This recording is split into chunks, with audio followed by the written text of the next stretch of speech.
Okay, so good morning, everybody.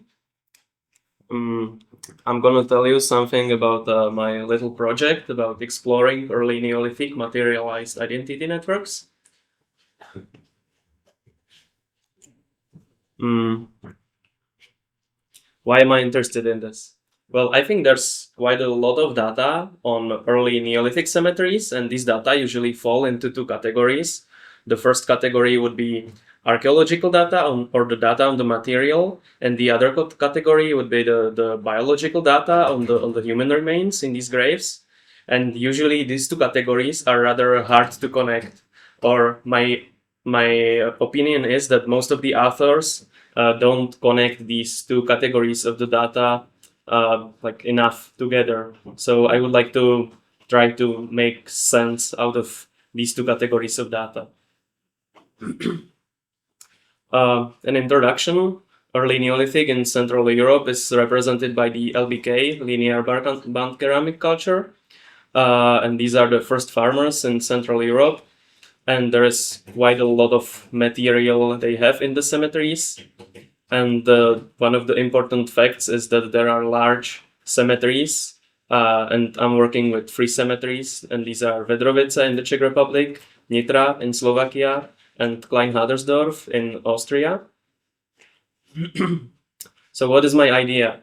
My idea is that the object world in the Neolithic is larger than in the previous periods, and these objects allow people to express their individual identities, and the identity is reflected by the artifacts. But the burials are constructed by the community the people lived in. So the deposited artifacts reflect one's identity as it was perceived by the community. And on the other hand, there are these bioarchaeological data on the burials, and these data represent some sort of unintentional identity of the people. These represent the life ways of the people. And by the bioarchaeological data, I mean isotopic data and many different anthropological data on the skeletons. So my objective is to compare structures of different LBK cemeteries that represent different communities and get insight into similarities between this material and biological identities, as I explained earlier. And in the end, maybe understand material representations of different roles individuals had in the communities. How do the burials look? Well, usually there's quite a lot of material in the burials. For example, pottery vessels, beads, spondylus shells. Okay, I don't see one here. Oh yeah, here spondylus shell beads, and stone axes and adzes, and some lithics and so on. What are my methods? I'm using network analysis to explore this phenomenon, and I'm working with the dissimilarity of individual burials described by the attributes, and these attributes are the biological data and the archaeological or material data. And I start with a database of the burials and the attributes, as I said earlier. And I tried several methods of different distance metrics calculation.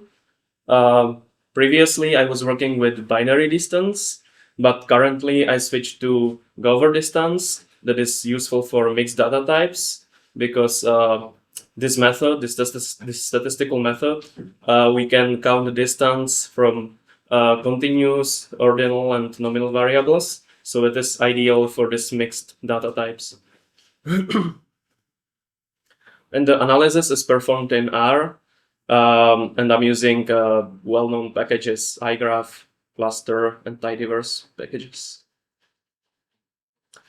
So what do the data look like? I have data on 3 Central European LBK cemeteries, as I was saying earlier.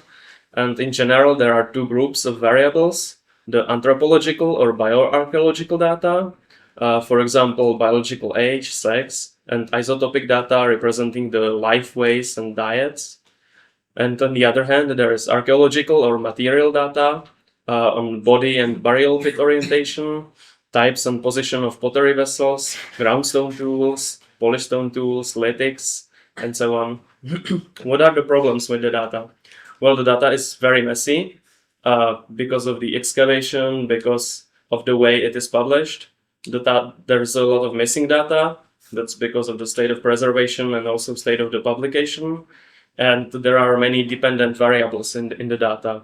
So, for example, anthropological sex and anthropological age groups are interdependent variables. So there's necessary a lot of cleaning to get the data in the shape that would be suitable for the analysis. And obviously also like data on body orientation and pit orientation are interdependent. So this creates some problems that I'm trying to overcome, and I'm going to show you what that gives me. What is the data processing pipeline? Before, as I was saying, I was using binary matrix, but currently I'm using mixed data matrix.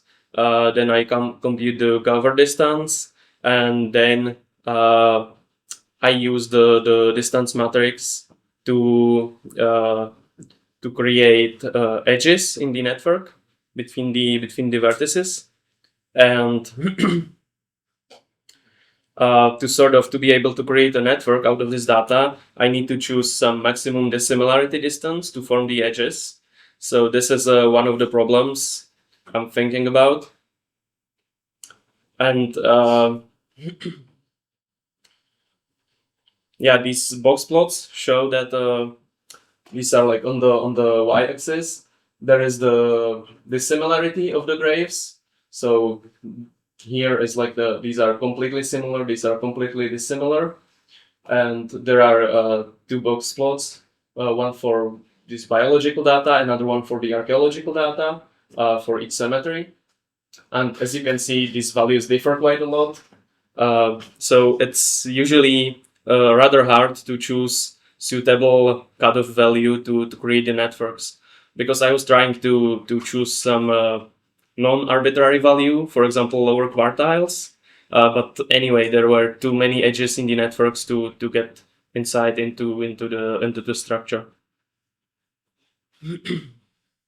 One of my ideas was to use the geocoded positions of the individual graves. And I thought that it could reveal some underlying structures in the structure of the cemeteries. But as you can see, it's rather messy. This green network, this shows the biological data. This one shows the archaeological or material data. And red dots are females, blue dots are males, yellow dots are children. I'm not too inventive in selecting colors.